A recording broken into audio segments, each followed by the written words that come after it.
Tu ne t'es pas incarné dans cette matière pour te perdre, mais au contraire pour te retrouver, pour te rappeler de qui tu étais réellement. Malheureusement, dans ce monde et dans cette matrice, tout est fait pour que tu l'oublies. Le bruit, les obligations, les objectifs, l'obligation de réussite. Toutes ces choses ne sont que des illusions pour que tu sois aspiré par le tourbillon du temps. Mais si je te disais que le temps n'existait pas, que ce n'est qu'un piège mental pour te faire croire que tu es ce que tu n'es pas, que tu es cet individu, ce petit personnage qui est né et qui va mourir, et qui, entre les deux, doit jouir au maximum de cette matière. Reste avec moi car dans cette vidéo, nous allons aller dans le cœur du plus grand mensonge de cette matrice, le temps. En effet les amis, le temps est la plus grande de toutes les illusions. Le temps nous fait croire que le futur existe et que le passé n'existe plus. Alors qu'en réalité, il n'y a toujours eu que l'instant présent, le point zéro. C'est bien ça, le passé n'existe plus et le futur n'existe pas encore. Pourtant, en tant qu'être humain, dans nos égos vraiment soumis au temps, nous nous préoccupons à 80% des choses qui n'existent pas. Et nous ne regardons pas ce qui se passe dans l'instant présent, le seul et réel instant. Pourquoi ? Parce qu'on t'a appris justement à t'identifier à cette ligne temporelle, à t'identifier par ton âge, par tes expériences, par les expériences que tu pourrais vivre dans le futur. Nous avons à peu près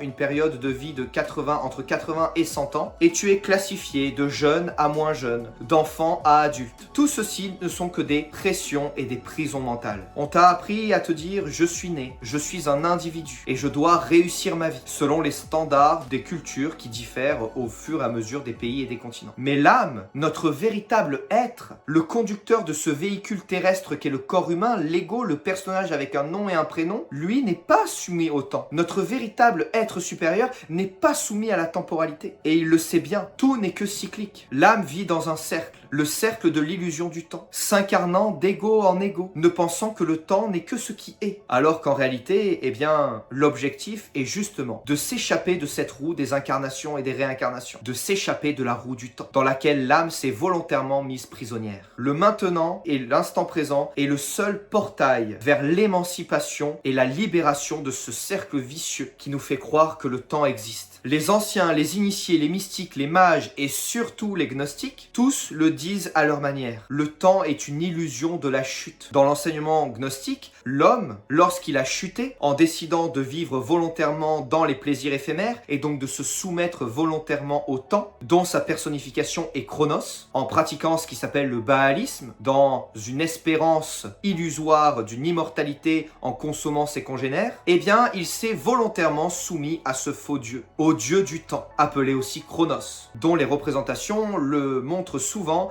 en train de pratiquer justement l'anthropophagie. Clin d'œil à peine voilé aux agissements de l'être humain qui était soumis à son joug et qui pratiquait cela pour s'éloigner du divin et pour pouvoir se rapprocher d'une immortalité éphémère. Alors je sais que ces deux mots ne vont pas ensemble, immortalité et éphémère, mais c'est ce que promet justement Chronos, nous rendre immortels dans ce monde éphémère, pour pouvoir jouir éternellement de tous les plaisirs éphémères de ce monde et d'oublier la plénitude du divin. Quand l'homme a quitté l'éternité du plérôme pour entrer dans le mouvement de la matière, il s'est volontairement soumis au temps, mais cela ne devait pas durer, car en se soumettant au temps, il avait toujours cet espoir de retourner à sa véritable identité. L'homme s'est divisé en plusieurs parts pour éprouver la joie de se retrouver, de retrouver sa véritable identité, à savoir le divin. Dans les textes gnostiques, le temps est une véritable illusion. C'est lui, le dieu de cette matière, qui a pris possession des montagnes, des vallées, des arbres et de toute la réalité pour y apposer son joug, à savoir le contrôle total du temps. Cette dimension qui n'existe pas vraiment et qui est illusoire et qui nous donne la sensation d'être piégés à l'intérieur de ce dernier. Et ceux qui arrivent à sortir de cette malédiction, les véritables gnostiques, qui comprennent que ce temps n'est qu'une illusion et que tout se passe dans l'instant présent, peuvent modeler comme ils l'entendent leur réalité, peuvent manifester exactement tout ce qu'ils souhaitent, comme dans un rêve où le temps n'existe pas, où la notion du temps est totalement balayée. Le monde astral et le monde mental, par exemple, que nous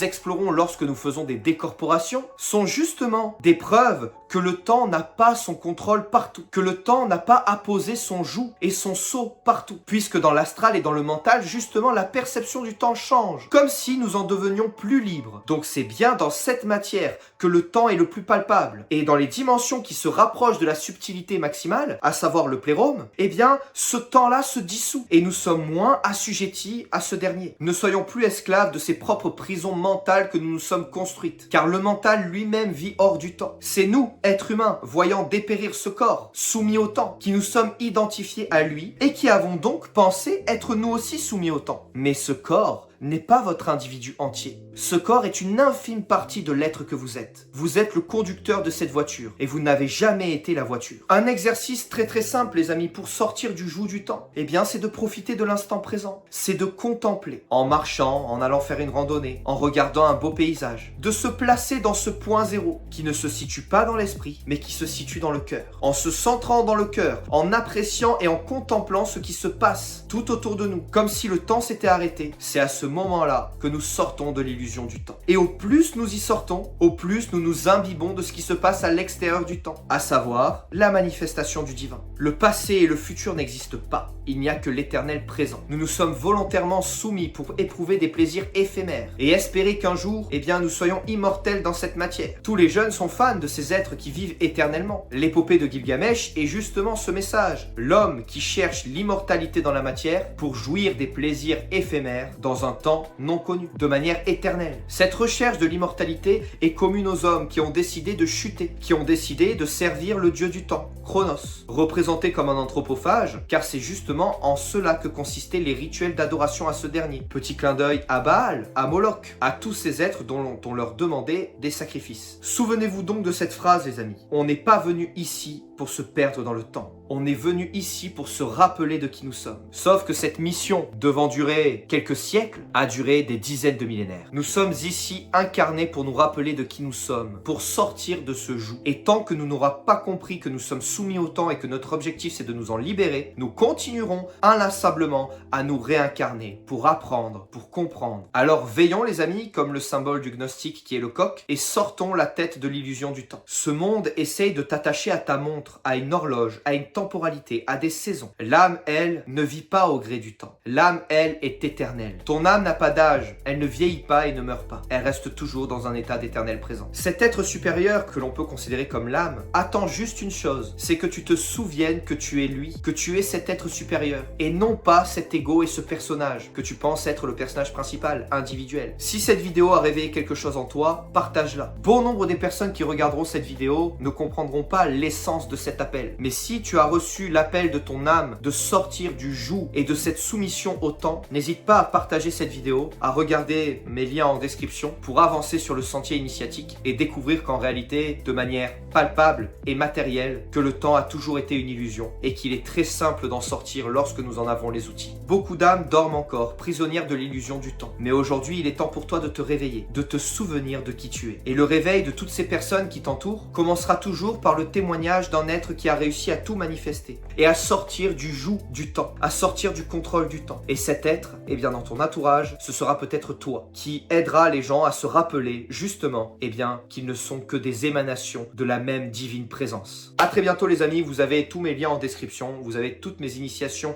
disponibles dans mon lien en bio. N'hésitez pas à télécharger également l'ebook gratuit, les 7 clés pour sortir de la matrice, et n'hésitez pas également à faire un tour sur mon site web et sur le lien qui est en description. Vous avez des formations vidéo, des e-books initiatiques, une formation complète sur la gnose et un cursus complet sur la pratique de la haute magie et du sentier de l'initiation. Je vous dis à très bientôt les amis, merci de m'avoir écouté et que la divine providence vous apporte tout ce que vous souhaitez. À très bientôt. Gloire au sentier de l'initié.